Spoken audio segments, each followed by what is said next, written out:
Me llamo Elena, y a mis 75 años, mi cuerpo se mueve con la parsimonia que exigen las décadas, pero mi mente, esa, sigue siendo un mecanismo de precisión afilado.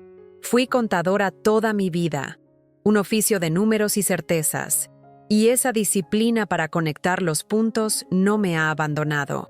Vivo en la casa que mis padres levantaron, un santuario de recuerdos que ahora, bajo el control de mi hijo Adrián y su esposa Valeria, se siente como una jaula dorada. He aceptado el papel de matriarca decorativa, una reliquia silenciosa, para no perturbar la aparente felicidad de mi hijo. Con una dignidad estoica que ellos confunden con docilidad, soporto la condescendencia de Valeria, sus gestos de cuidado que son en realidad actos de anulación. Cada día me trago el orgullo porque el amor por un hijo, un amor que roza la ceguera, te enseña a soportar casi cualquier cosa. Creía que mis días de lucha habían terminado, pero la vida me reservaba una última batalla, una de superación personal que nunca imaginé necesitar y que definiría el verdadero significado de mi legado. El jardín es mi último bastión, mi rectángulo de tierra soberana en medio de la jungla de asfalto. El perfume de los jazmines al atardecer y el olor a tierra mojada después del riego son mi ancla a la cordura, mi conexión con un pasado más simple. Los 2 laureles que plantó mi esposo, que en paz descanse, se erigen como centinelas frondosos, sus hojas oscuras y brillantes, un símbolo de la permanencia que siento desvanecerse en el interior de la casa. Desde mi mecedora de mimbre, observo la vida pasar. Valeria con sus trajes impecables, la risa de Adrián al volver del trabajo, las luces del living que se encienden como en un teatro. Es un escenario familiar, pero el aire se ha vuelto denso, cargado con una tensión sutil que solo una mujer que ha pasado 3/4 de siglo, aprendiendo a leer silencios, puede percibir. Es la quietud antinatural que precede a la tormenta, y siento en mis huesos que los truenos no tardarán en retumbar. Por ahora, el conflicto es una corriente subterránea, un malestar disfrazado de eficiencia y orden. Valeria lo maneja todo, las finanzas, el hogar, la agenda, y lo hace con una habilidad que desarma. Mis opiniones son recibidas con una sonrisa condescendente y un «No te preocupes por eso, suegra, ya está todo bajo control». El correo desaparece antes de que pueda verlo, y las conversaciones importantes se silencian cuando entro en una habitación. Adrián, mi buen Adrián, ve en todo esto una liberación para mí. Así descansas, mamá, te lo mereces, me dice, sin darse cuenta de que no es descanso, es borradura. La subestimación es su arma más eficaz, una violencia silenciosa que no deja marcas en la piel, pero que va ahuecando el alma. Siento cómo mi autoridad, mi esencia como pilar de este hogar, se erosiona lentamente, y el amor que siento por mi hijo se ha convertido en el escudo que ellos usan en mi contra. Siempre he creído que la fortaleza de una familia reside en sus raíces, en la lealtad y el respeto que se profesan sus miembros. Pero ahora veo que en mi propio jardín han crecido malezas venenosas. El gran tema de mi vida, sin que yo lo buscara, se ha convertido en la lucha por la propia identidad, en una etapa en que la sociedad y tu propia familia han decidido que tu tiempo ya pasó. Es la batalla por demostrar que la vejez no es sinónimo de invalidez, que la sabiduría destilada por los años tiene un valor incalculable. Esta casa es más que ladrillos y mortero. Es el archivo de nuestra historia, el legado de mis padres y el futuro de mis nietos. Y una fuerza primordial dentro de mí me dice que debo protegerla, no por el bien material, sino por la memoria y la dignidad que representa. Mi estado emocional es de una calma superficial, como la de un lago en un día sin viento. Mantengo mi rutina con una disciplina férrea. Me levanto, cuido mis plantas, leo el periódico. Es un andamiaje que me sostiene sobre el abismo de la irrelevancia, pero bajo esa superficie serena hay una corriente de introspección constante, una inquietud que me susurra preguntas en la noche. ¿En qué momento exacto cedí tanto poder?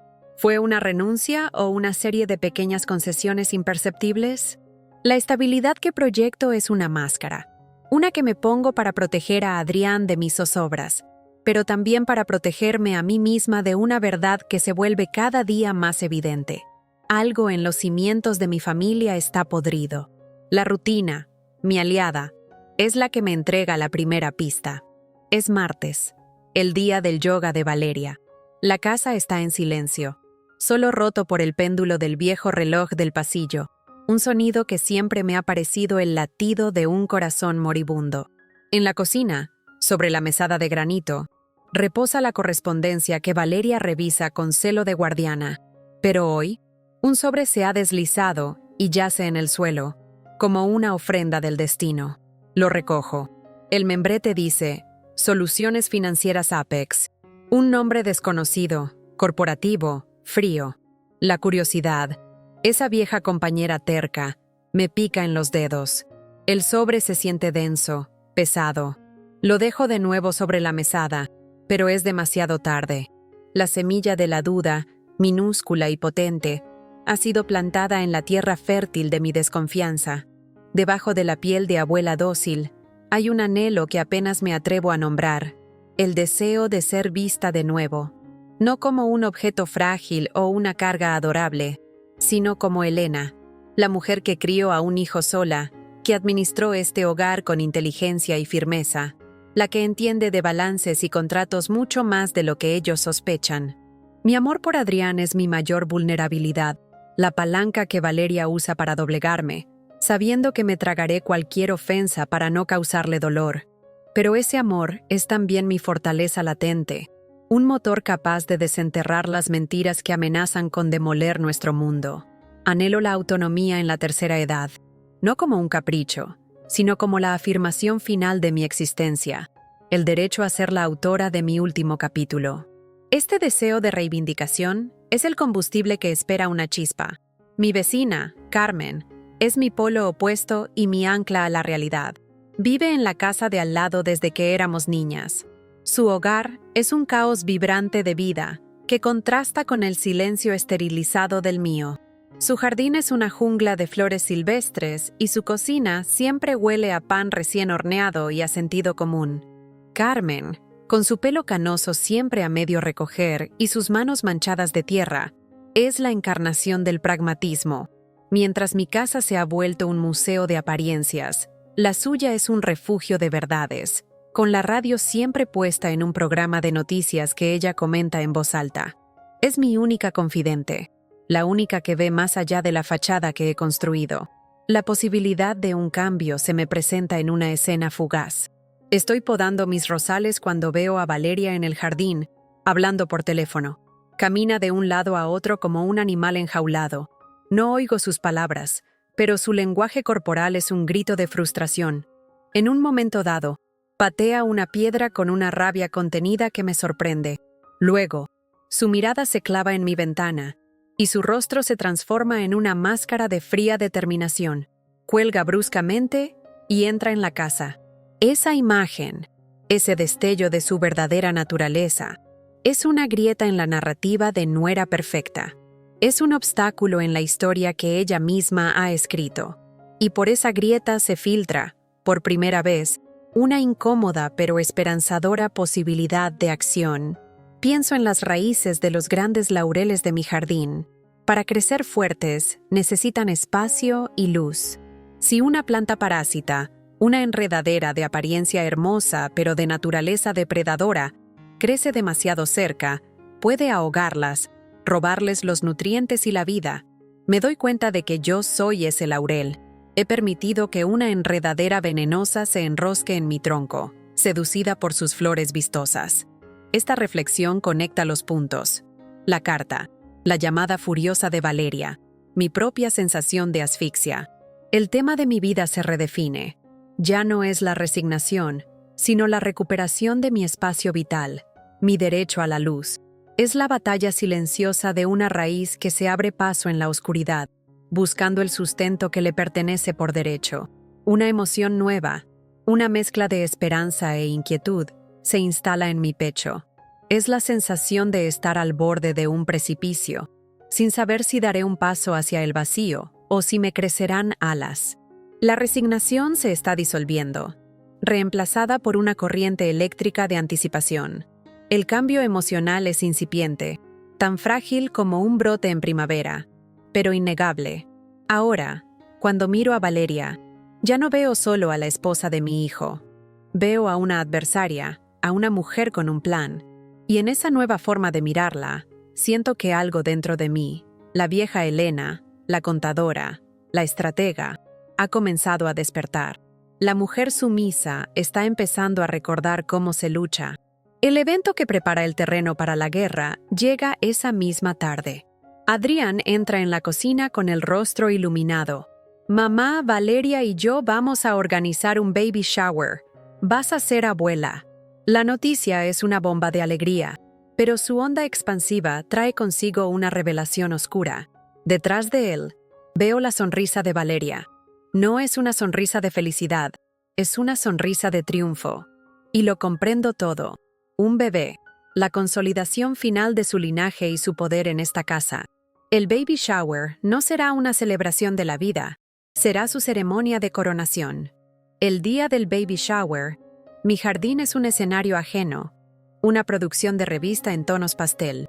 Globos, tules y flores exóticas han sepultado mis modestos rosales. Valeria, enfundada en un vestido blanco que resalta su embarazo, se desliza entre los invitados como una diosa de la fertilidad. Yo, en mi mecedora, soy un elemento más del decorado, un mueble antiguo y silencioso. Mi reacción emocional es un nudo complejo de amor por ese nieto que viene en camino y un agudo sentimiento de alienación. Cada risa, cada felicitación que recibo, suena como un eco lejano, como si sucediera detrás de un grueso cristal. Adrián se acerca, me da un beso en la frente, me dice lo feliz que está. Le sonrío con genuina ternura por su alegría, pero es una sonrisa que esconde la amargura de mi propio exilio. Estoy en el epicentro de una fiesta que celebra la continuación de un linaje que yo inicié, pero me siento como una extraña, una espectadora de la vida que se teje sobre mis propios cimientos. La traición familiar aún no tiene rostro, pero su sombra ya me congela el corazón. Mi propio jardín, mi santuario, se ha transformado en el teatro de operaciones de Valeria. La música suave y anónima ha silenciado el canto de los pájaros y el aire huele a una mezcla de perfumes caros y bocadillos gourmet, una combinación que me revuelve el estómago. Los invitados, en su mayoría amigos de Valeria, son jóvenes, ruidosos y elegantes. Me miran con esa condescendencia amable que se reserva para los ancianos, una mezcla de respeto superficial y lástima. El sol de la tarde cae a raudales, pero yo siento un frío interior. Este espacio, que siempre fue el mapa de mis recuerdos más queridos, ha sido invadido, redecorado y puesto al servicio de una farsa. Es el símbolo perfecto de mi situación, mi territorio, mi vida, ahora bajo control ajeno, donde las reglas y la estética ya no me pertenecen y mi propia presencia es apenas tolerada. El conflicto explota en un susurro, no en un grito. Amelia, una vieja amiga de la familia, se acerca a mí. Tus jazmines están más lindos que nunca, Elena. Siempre tuviste una mano mágica. Agradecida por ese pequeño destello de reconocimiento, le respondo con una sonrisa cómplice. El secreto es hablarles, Amelia, como a las personas. En ese instante, Valeria se materializa a mi lado, un depredador silencioso. Su sonrisa es una línea tensa y helada. Se inclina, como para confiarme un secreto, y su aliento frío roza mi oído. Sus palabras, articuladas con una precisión venenosa, me paralizan. ¿Por qué no te quedas quieta de una vez? Siempre me diste asco. Y sin más, se endereza, recompone su máscara de anfitriona perfecta y se aleja. El mundo se detiene. El insulto, tan brutal, tan íntimo, lanzado en medio de una celebración de vida, es un golpe físico que me deja sin aire. Es la revelación. No es indiferencia. No es control. Es un odio puro y profundo que he estado alimentando con mi silencio. La relevancia de ese instante es absoluta. Todas las piezas del rompecabezas que flotaban en mi mente caen en su lugar con una claridad aterradora. Las cartas, las llamadas, los silencios, los pequeños desprecios. Todo cobra sentido. El tema de mi vida ya no es la lucha por la identidad, es la lucha por la supervivencia contra un enemigo que vive bajo mi propio techo. Sus palabras no solo me han herido, me han liberado. Han cortado de un solo tajo la venda que yo misma me había atado a los ojos por amor a mi hijo. La paz de Adrián es una mentira, una farsa construida sobre la base de mi humillación. La conspiración que solo intuía ahora tiene una voz, y su sonido es el silbido de una serpiente. La conmoción inicial es un frío que me recorre la columna vertebral, un hielo que se instala en la boca de mi estómago. Mi corazón late con una furia desbocada, un tambor de guerra que creía olvidado hace mucho tiempo. Pero debajo de la humillación, algo nuevo y poderoso comienza a arder. Es una furia lúcida, una claridad de propósito tan afilada como un bisturí. La resignación se evapora como el rocío matutino, reemplazada por una determinación de acero. Ya no soy la frágil abuela en la mecedora. Soy una fortaleza que acaba de ser atacada, y cuyos cañones, oxidados por el desuso, giran ahora lentamente hacia el enemigo. Miro a Valeria reír a lo lejos y la veo por lo que es, una usurpadora, y yo soy la reina de este reino, y voy a recuperar mi corona. Me levanto de la mecedora. Mis rodillas protestan, pero mi voluntad las somete al silencio. Con la espalda más recta de lo que la he sentido en años, atravieso la multitud. La gente se aparta, quizás intuyendo en la expresión de mi rostro que la fiesta ha terminado, al menos para mí. No miro a nadie. Mi destino es el teléfono de la salita. Mis dedos no tiemblan cuando marco el número que me sé de memoria, el de la única persona en el mundo que entenderá la urgencia y la gravedad sin necesidad de explicaciones. Cuando su voz responde al otro lado, mis palabras son pocas y firmes. Carmen, te necesito. Ahora. La guerra ha sido declarada. Mi viaje hacia la reconquista de mi vida acaba de comenzar. El eco de «siempre me diste asco» resuena en el silencio de mi dormitorio, pero ya no como una herida, sino como un clarín. Sentada al borde de la cama, proceso el impacto. La primera ola fue de pura humillación, un golpe que me dejó sin aire y con el alma magullada. Pero esa ola ya se ha retirado, dejando en la orilla una certeza dura y fría como el acero. Mi duda ya no es sobre lo que tengo que hacer, sino sobre cómo fui tan ciega, cómo confundí el control con el cuidado, la manipulación con el amor filial. Exploro mis emociones y descubro que la tristeza ha sido incinerada, y de sus cenizas ha nacido una ira lúcida. No es una ira que ciega, sino una que ilumina cada rincón oscuro. Es el combustible que necesito, un motor de alta potencia que ruge donde antes solo había silencio. La mujer que evitaba la confrontación para mantener una paz ficticia ha sido reemplazada por alguien que entiende que la verdadera paz solo se alcanza luchando por la verdad. Mi reflexión no es un lamento, es una declaración de intenciones. Mi dormitorio, hasta ahora el epicentro de mi jaula dorada, se transforma en mi cuartel general.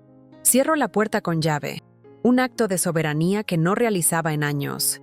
El murmullo de la fiesta se convierte en un ruido lejano e irrelevante. Aquí, rodeada por mis libros de contabilidad, las fotografías de mi juventud y el aroma a lavanda que impregna el aire, estoy en mi territorio. Este espacio ya no simboliza mi reclusión, sino mi fortaleza. Es un nuevo entorno que refleja mi nueva realidad, un mundo interior de estrategia y fuerza que se prepara para la batalla. Los muebles antiguos ya no son testigos de mi decadencia, sino aliados silenciosos que guardan la memoria de la mujer astuta y fuerte que siempre fui. Este cambio de percepción del escenario es un pilar fundamental en mi adaptación al conflicto. Mis primeros pasos para enfrentar el conflicto son metódicos, no impulsivos. La llamada a Carmen fue el instinto, pero la estrategia nace ahora, en la soledad de esta habitación. El conflicto principal no es solo Valeria, es la intrincada red de mentiras que ha tejido a mi alrededor, una telaraña en la que mi propio hijo está atrapado como una presa inconsciente. Mis emociones son una tormenta bajo control. El miedo a perder a Adrián en el proceso lucha contra la certeza de que ya lo estoy perdiendo en esta farsa. Resalto mis emociones al reconocer que no será una explosión de ira lo que me dé la victoria, sino una campaña calculada. Será una partida de ajedrez, y yo, con la paciencia que solo dan los años, moveré las piezas con una precisión implacable. No voy a destruir a mi hijo, voy a liberarlo. Y al salvarlo, me salvaré a mí misma. La determinación de una mujer fuerte no se grita, se planifica en silencio, movimiento a movimiento. Refuerzo el tema central de mi historia, que ahora adquiere una nueva dimensión. Esto ya no es solo sobre una casa o sobre la subestimación por la edad. Es sobre el valor intrínseco de una persona y su derecho inalienable a la dignidad. Es la reafirmación de que la experiencia no es obsolescencia, sino un arma de un calibre inmenso, y que la inteligencia no se jubila. Pienso en las mujeres de mi generación, tantas veces silenciadas, tratadas como porcelana frágil cuando en realidad estamos forjadas en acero. Mi lucha se convierte en un estandarte para todas ellas. Esta conexión con una causa mayor me da una fuerza que trasciende mi situación personal. No lucho solo por mi hogar, lucho por el derecho a existir con plenitud hasta el último aliento. La justicia que busco es un acto de reafirmación universal contra el borrado de los mayores. El tono emocional que ahora me define es introspectivo, pero afilado, con vetas de una resiliencia inquebrantable. La fragilidad se ha quemado por completo, y en su lugar ha quedado la calma peligrosa de la estratega que observa el campo de batalla desde la colina. El crecimiento emocional es palpable. La mujer que asentía para no causar problemas ha muerto en esa fiesta. Ahora, la matriarca ha recordado su poder. Mi introspección ya no es para lamentarme, sino para afilar mis armas mentales. Cada recuerdo de una mentira de Valeria, cada evasiva, cada gesto de falsa piedad, se convierte en una pieza de evidencia en el caso que estoy construyendo en mi mente. La resiliencia ha dejado de ser aguante para convertirse en contraataque. La primera acción práctica que marca mi avance es un acto de contadora. Abro el cajón de mi mesita de noche y saco una vieja libreta de tapas duras y un bolígrafo.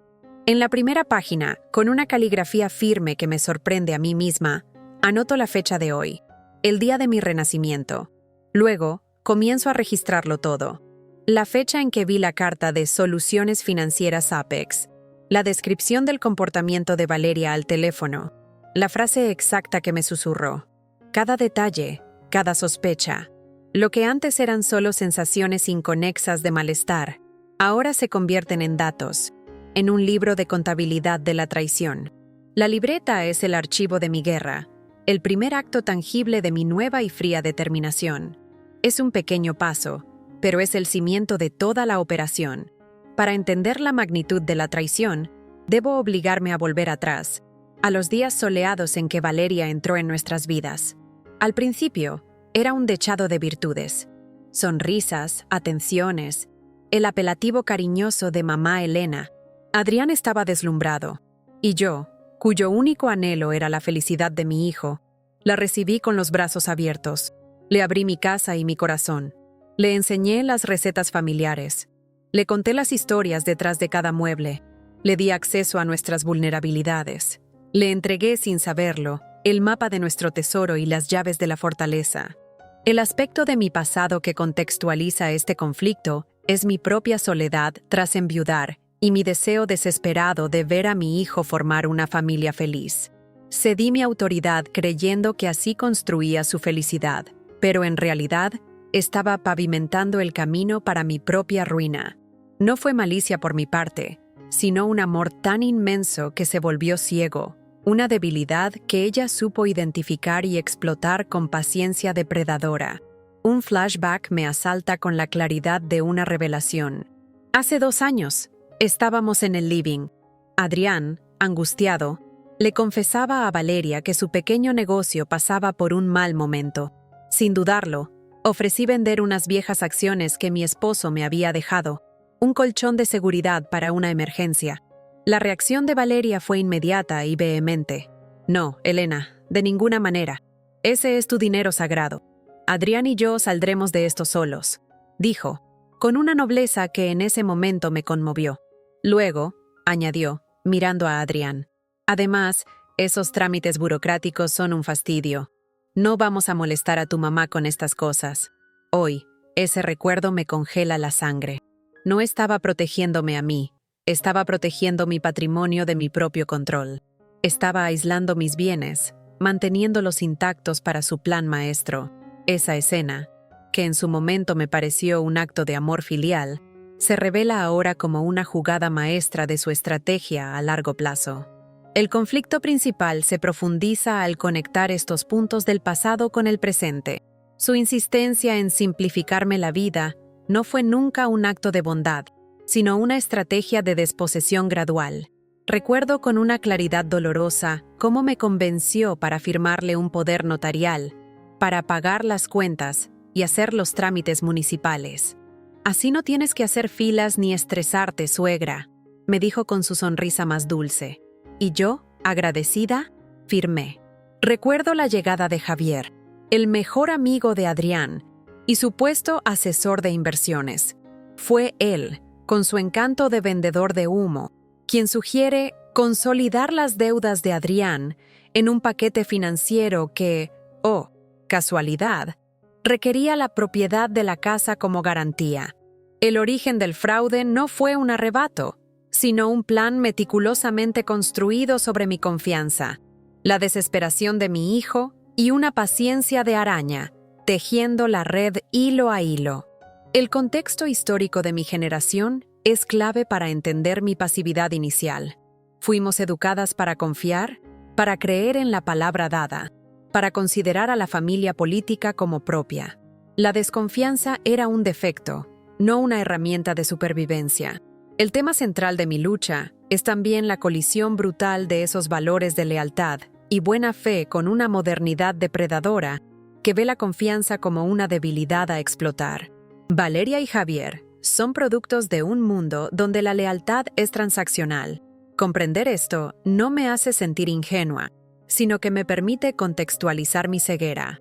Mi despertar no es solo personal, es una adaptación forzosa y tardía a un nuevo código de guerra donde la confianza debe ganarse con hechos, no regalarse por un título familiar. Mi tono emocional al revivir estos recuerdos es reflexivo, una mezcla de dolor y una comprensión fría y analítica. El dolor no es por el posible engaño financiero, sino por la profanación de la confianza, que para mí era un templo sagrado. Duele haber sido el instrumento de mi propia ruina. Sin embargo, con cada pieza que encaja, siento que una extraña lucidez me inunda. La comprensión es liberadora. Ya no soy una víctima confundida que se lamenta, sino una analista que ha descifrado el plan del enemigo. Este cambio interno es fundamental. El dolor se está transmutando en una armadura de conocimiento. La mujer que sentía lástima de sí misma ahora siente una fría compasión por su versión anterior y una determinación inquebrantable por la que está naciendo de sus cenizas.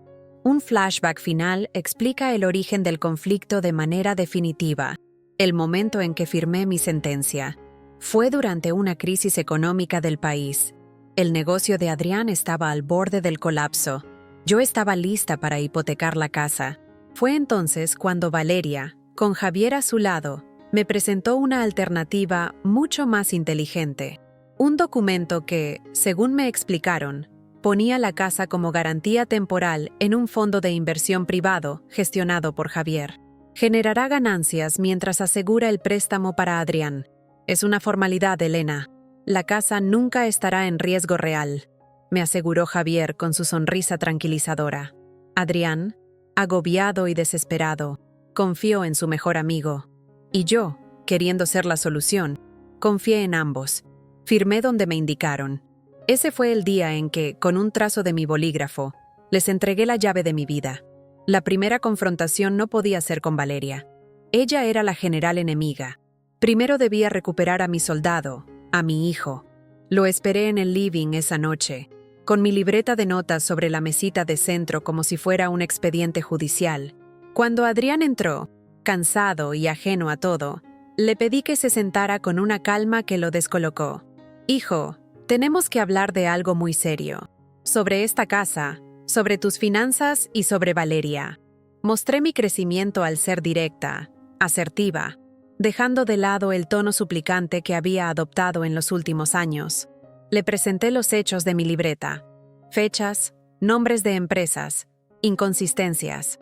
Construí mi caso con la lógica fría de una contadora, no con el sentimentalismo de una madre herida.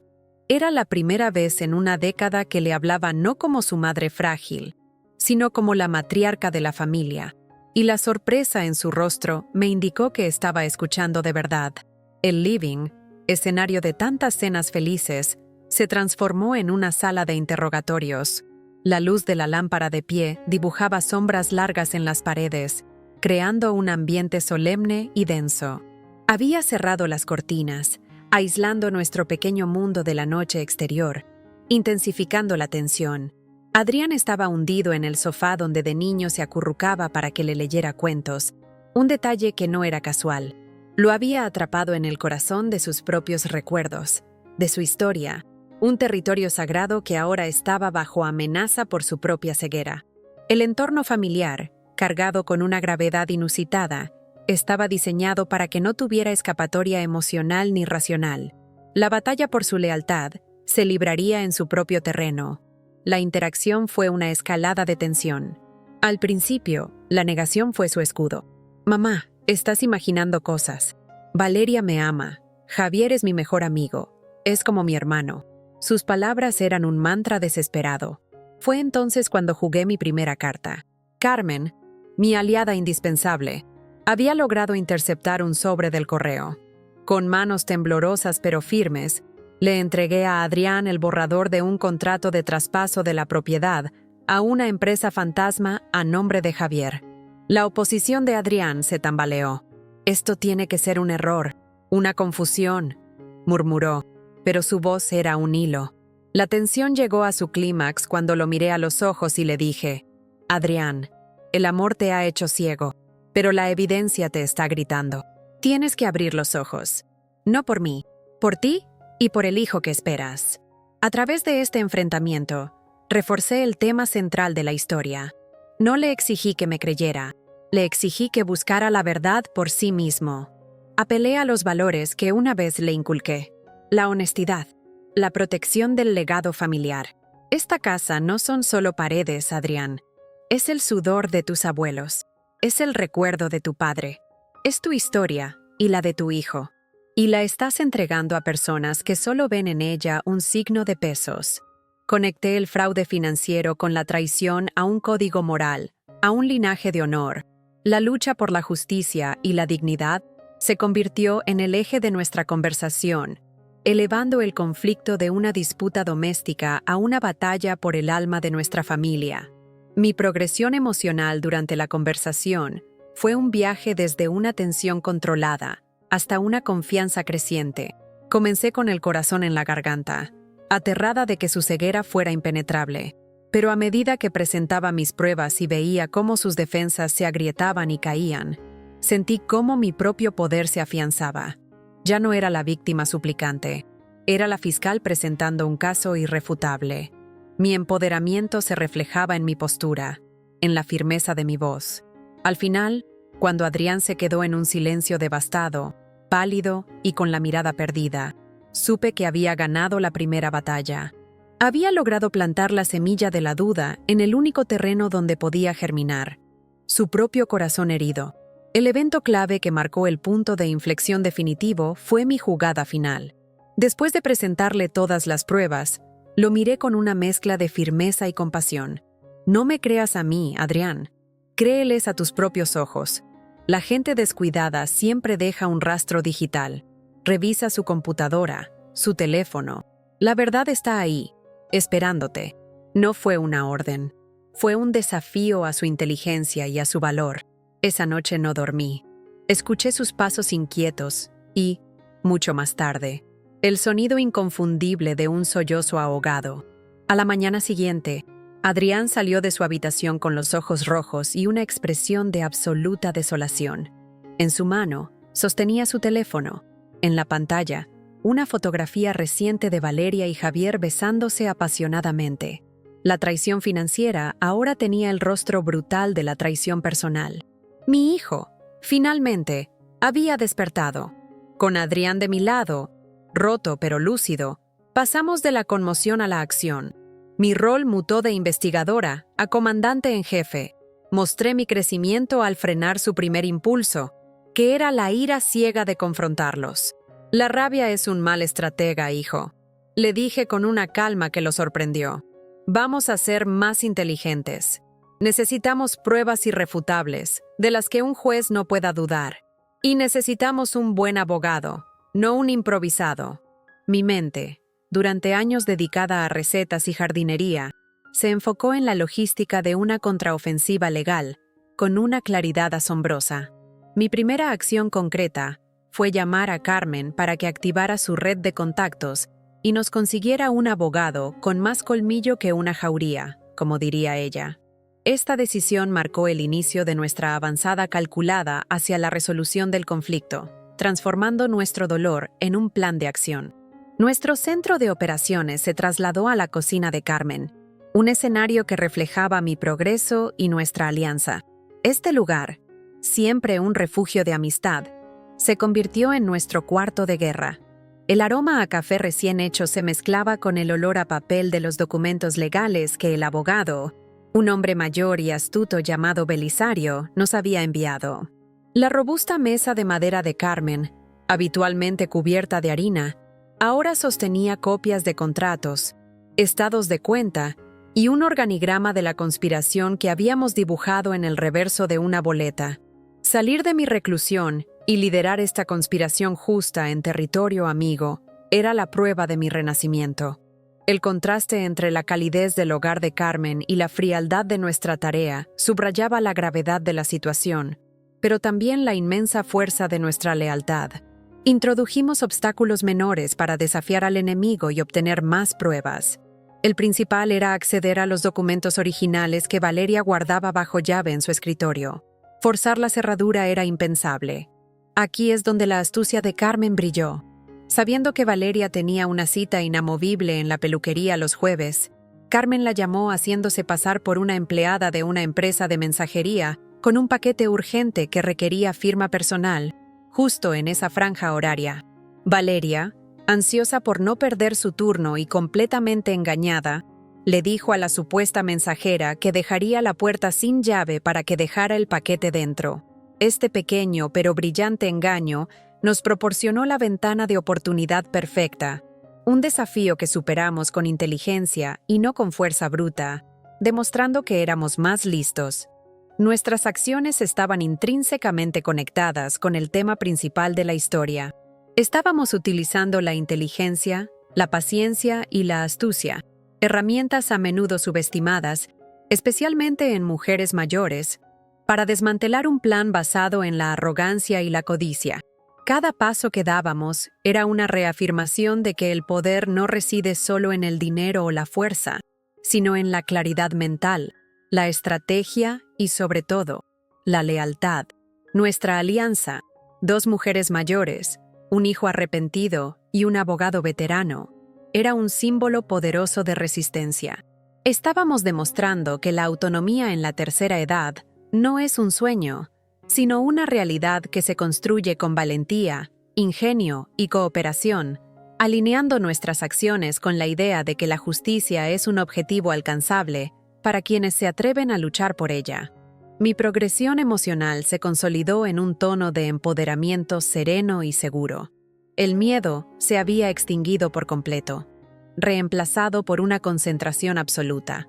Sentía la seguridad creciente de una general que confía plenamente en su plan y en sus tropas. Ver a Adrián seguir mis directrices con una determinación sombría, ver la eficacia de Carmen y la astucia del abogado Belisario, me llenaba de una fuerza tranquila. Ya no había dudas, solo la ejecución metódica de los siguientes pasos.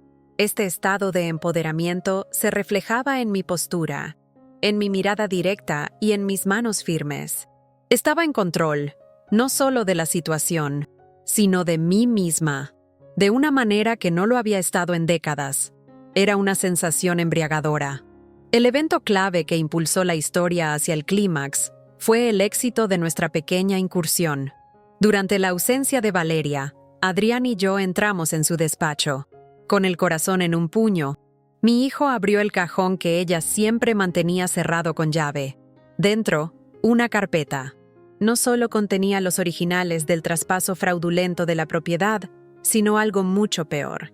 2 pasajes de avión solo de ida a un paraíso fiscal, a nombre de Valeria y Javier, para dentro de 2 meses. La prueba definitiva de su intención de robar y fugarse. Fotografiamos cada página con el teléfono de Adrián. Con esas imágenes en nuestro poder, ya no teníamos solo una sospecha, teníamos un caso sellado, una soga legal. La trampa estaba lista, solo faltaba que la presa entrara en ella. La decisión irreversible la tomé yo, con una frialdad que me sorprendió a mí misma. Valeria, en la cima de su arrogancia y ajena a nuestro descubrimiento, organizó una fiesta fastuosa para anunciar la renovación de la casa, su gran proyecto. Era su noche de triunfo. Adrián, a mi lado, era un volcán a punto de entrar en erupción. Le puse una mano en el brazo. «Espera mi señal. Lo haremos a mi manera», le susurré. Mi decisión fue no confrontarla en privado, sino ejecutar una demolición pública en el escenario que ella misma había construido para su gloria. Fue una decisión arriesgada y quizás cruel, pero necesaria para cauterizar la herida de una vez por todas. Este acto marcaría el punto culminante de mi arco, la matriarca, subestimada y silenciada, reclamando su poder de la forma más devastadora e inolvidable posible. Una decisión de la que no habría vuelta atrás. El escenario era una versión grotesca y ostentosa de mi hogar. El jardín y el living estaban irreconocibles, transformados en un salón de fiestas impersonal con luces de neón. Un servicio de catering carísimo y una multitud de gente que reía demasiado alto. Valeria, deslumbrante en un vestido rojo pasión, era el sol alrededor del cual giraban todos los planetas. Este ambiente simbolizaba el ápice del conflicto, la celebración de un robo que ella creía consumado. La música estridente, la comida exótica, todo pagado con el dinero que planeaban quitarnos, era una afrenta que solidificaba mi resolución. El entorno, en su artificialidad y falsedad, resaltaba la magnitud de su engaño y servía como el telón de fondo perfecto para la justicia poética que estaba a punto de desatarse. El conflicto estalló. En el momento culminante de la noche, Valeria alzó su copa y brindó por su futuro y por la confianza ciega de Adrián. Esa fue mi señal. Adrián proyectó en la pantalla gigante la foto de Valeria y Javier besándose. La música murió. Las risas se ahogaron. La negación incrédula fue su primera reacción. Un balbuceo sobre una broma de mal gusto. Pero luego aparecieron los pasajes de avión y el contrato. Su rostro se descompuso. Fue entonces cuando me moví. Atravesé el mar de invitados petrificados, que se apartaron como las aguas ante un profeta. Me detuve frente a ella. Su mirada, ahora, era una mezcla de pánico y odio. No levanté la voz.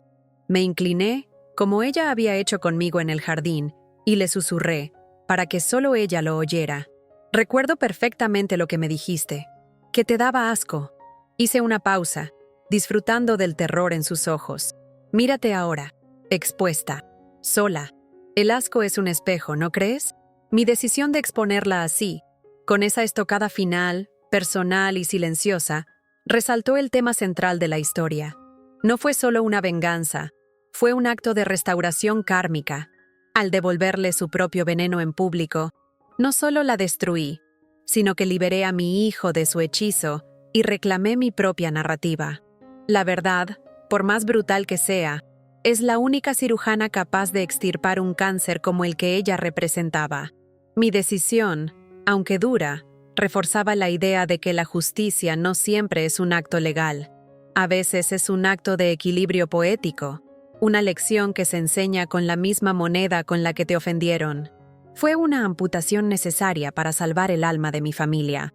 El tono emocional de la escena fue de una tensión máxima, un silencio tan denso que parecía tener peso. Las risas se habían congelado en los rostros. Mi propia progresión emocional fue de una calma glacial a una resolución firme pero teñida de una profunda y triste satisfacción. No sentí alegría al verla caer, sino la paz que sigue a la justicia cumplida, el alivio de un peso inmenso siendo levantado de mis hombros. Fue una resolución catártica, un cambio significativo que purificó el aire con el fuego de la verdad. La conmoción en la fiesta era el eco de la implosión de su mundo de mentiras. La acción crucial que alteró el curso de la historia de manera definitiva fue mi intervención pública inmediatamente después de mi susurro privado. Mientras Valeria se quedaba paralizada, aniquilada por mis palabras, y Javier intentaba escabullirse, yo retrocedí un paso. Tomé el micrófono y me dirigí a la audiencia atónita. Con una voz clara y fuerte que resonó en todo el jardín, dije 4 frases que sellaron su destino. Esta fiesta ha terminado. La renovación ha sido cancelada. Y esta casa, que es mi casa, no está, ni estará nunca, en venta. Con esas palabras, no solo los expulsé, sino que reclamé mi hogar y mi autoridad de manera inequívoca. El telón había caído. La caída de Valeria fue tan espectacular como su ascenso. En el silencio atónito que siguió a mis palabras, fue Adrián quien, con una calma devastadora, se acercó a ella y le dijo una sola palabra: «Vete». No hubo gritos ni escándalos. La humillación pública fue un castigo más que suficiente. Verla salir de mi casa, despojada de su máscara y con la mirada de todos clavada en su espalda, fue la culminación de mi lucha. Superé el conflicto principal no con venganza, sino con la verdad como única arma. En los días siguientes, el abogado Belisario se movió con la eficacia de un tiburón, revirtiendo cada documento fraudulento. Javier fue denunciado y su reputación se hizo añicos. Mi transformación se consolidó en esos actos. Ya no era la mujer que esperaba, sino la que ejecutaba. Tomé las riendas de mis finanzas, de mi hogar, de mi vida, y sentí como mi columna vertebral, tanto física como metafóricamente, se enderezaba. El nuevo entorno que refleja mi cambio es la casa misma, ahora purificada. Reina un silencio pacífico, no opresivo. Hemos abierto todas las ventanas, dejando que la luz y el aire fresco expulsen los últimos vestigios de su presencia.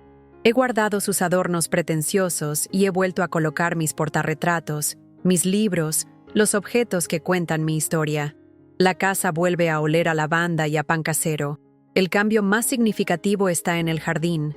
Adrián, por iniciativa propia, ha arrancado las flores exóticas y ahora me ayuda a cuidar mis rosales. El escenario de la batalla se ha transformado en el escenario de la sanación, un espacio que respira a nuestro ritmo, un ritmo de paz y reconstrucción. El conflicto principal concluye de manera definitiva, no con un portazo, sino con el sonido sereno de un sello sobre un papel. Ocurre cuando el abogado Belisario me llama para confirmar que la titularidad de la casa está, una vez más, plena y únicamente a mi nombre, libre de toda trampa y gravamen. El arco narrativo central se cierra, pero la verdadera conclusión es emocional. Sucede una tarde, cuando Adrián se sienta a mi lado en la mecedora del porche y con la voz quebrada me dice: «Perdóname, mamá, por no haberte visto, por no haberte escuchado». En ese instante, supe que habíamos recuperado mucho más que una casa. Habíamos recuperado nuestra relación, ahora forjada en la verdad. La guerra, finalmente, había terminado. Nuestra nueva realidad refuerza el tema central de manera contundente. Mi hogar ya no es un bien material, es el símbolo tangible de mi autonomía recuperada. Mi historia consolida la idea principal de que la dignidad y la inteligencia no tienen fecha de caducidad. He demostrado, a mí misma y a quienes me rodean, que la edad no es una barrera para luchar por la justicia. La nueva dinámica con mi hijo, basada en el respeto mutuo y la colaboración, es la prueba de que los lazos familiares, aunque se dañen, pueden reconstruirse y hacerse más fuertes. Mi victoria es un testimonio del poder de la resiliencia y de la importancia de escuchar esa voz interior, que tarde o temprano nos grita que es hora de decir basta. El tono emocional que ahora predomina es de un alivio profundo y una serena realización. La tensión de los últimos meses se ha disipado como la niebla, dejando una sensación de paz que me invade por completo. Es el cansancio dulce y satisfactorioso que sigue a una labor bien hecha. Miro mi jardín, mi casa, a mi hijo, y una oleada de gratitud me inunda. No hay euforia, sino una felicidad tranquila. Mi éxito no se siente como una victoria sobre Valeria, sino como una victoria sobre mi propio miedo y mi pasividad. Es la realización de haber estado a la altura del mayor desafío de mi vida y haber emergido de él no solo intacta, sino renacida, más fuerte y más sabia. El evento clave que detalla esta resolución es una pequeña ceremonia privada. Adrián, Carmen y yo. En el jardín, en el mismo lugar donde estuvo la mesa principal de la fiesta, cavamos un hoyo. Adrián trae un arbolito, un joven laurel. Juntos, lo plantamos al lado de los 2 laureles centenarios de mi esposo. Es un acto simbólico, poderoso. Estamos plantando una nueva raíz, un nuevo comienzo, un testimonio de que la vida, después de la peor de las tormentas, siempre encuentra la manera de seguir creciendo y buscando la luz. Nuestra nueva rutina será esta: cuidar juntos de nuestro jardín, de nuestro hogar, de nosotros. La nueva realidad se teje en los gestos cotidianos. Mi interacción con Adrián se ha transformado. Ahora soy su socia, su consejera. Analizamos juntos el presupuesto mensual en la mesa de la cocina, con todas las facturas a la vista. Me consulta decisiones de su negocio y valora mis opiniones con un respeto que me conmueve. «Tienes más instinto para esto que yo, mamá», me confesó el otro día. Reflejo mi nueva realidad en cada decisión, desde qué cocinaremos hasta si es momento de pintar la fachada. He recuperado mi voz y mi voto. Con Carmen, nuestra amistad ha alcanzado una profundidad nueva. Somos veteranas de guerra que comparten un té con el sabor dulce de la victoria y la lealtad inquebrantable. Nuestras conversaciones ahora mezclan los recuerdos de la batalla con los planes para el futuro, unidas por un lazo que se forjó en la adversidad. El escenario que refleja esta nueva dinámica relacional es la casa durante el fin de semana. Antes, era un espacio de silencios tensos y movimientos calculados. Ahora, es un hervidero de colaboración y vida. Los sábados, Adrián trabaja conmigo en el jardín, el sonido de sus herramientas mezclándose con mis indicaciones. Los domingos, a menudo cocinamos juntos, llenando la casa con los aromas de mi infancia, de su infancia. Es un entorno de actividad compartida, de risas que surgen espontáneas, de una complicidad reencontrada. La casa ha vuelto a ser un hogar vivo, no un museo de apariencias. El cambio es palpable en el aire. Es más ligero, más cálido, inequívocamente nuestro. Resolvemos los conflictos secundarios que quedaron como brasas bajo las cenizas. El principal era mi imagen ante algunos familiares que, influenciados por la narrativa de Valeria, me veían como una anciana senil y problemática. Organicé un almuerzo familiar. Allí, con una calma que desarmó cualquier posible ataque, y con Adrián a mi lado como testigo y respaldo, conté la verdad, no con rencor, sino con la simpleza de los hechos. No busqué venganza, solo restauración. Al hacerlo, cerré esas subtramas de malentendidos y recuperé mi lugar de respeto como la matriarca del clan. La expulsión de Valeria fue un acto de justicia. La restauración de mi dignidad ante los demás fue un acto de sanación. Conecto estas nuevas relaciones con el tema central de mi renacimiento. La reconstrucción de mi vínculo con Adrián y la solidificación de mi alianza con Carmen demuestran que la verdadera fortaleza no es un acto individual, sino comunitario. La autonomía que he conquistado no significa soledad, al contrario, significa tener la libertad y la sabiduría para elegir con quién y cómo quiero compartir mi vida. Mi historia subraya que la resiliencia se nutre de lazos humanos genuinos. La verdadera victoria no fue solo recuperar una casa, sino poder mirar a mi alrededor y ver amor, lealtad y respeto, donde antes solo había engaño y soledad. El tono emocional que me embarga es de una profunda y reflexiva serenidad. La tormenta ha pasado, y ahora navego en aguas tranquilas. Siento una paz interior que no conocía desde hacía muchos años. La paz de quien ha mirado a sus demonios a la cara y no ha parpadeado. Miro hacia el futuro sin miedo, con la calma de quien sabe que, sin importar lo que venga, Posee la fortaleza interior y el apoyo exterior para enfrentarlo. Esta serenidad no es pasividad. Es la fuerza silenciosa de quien ha ganado su guerra más importante.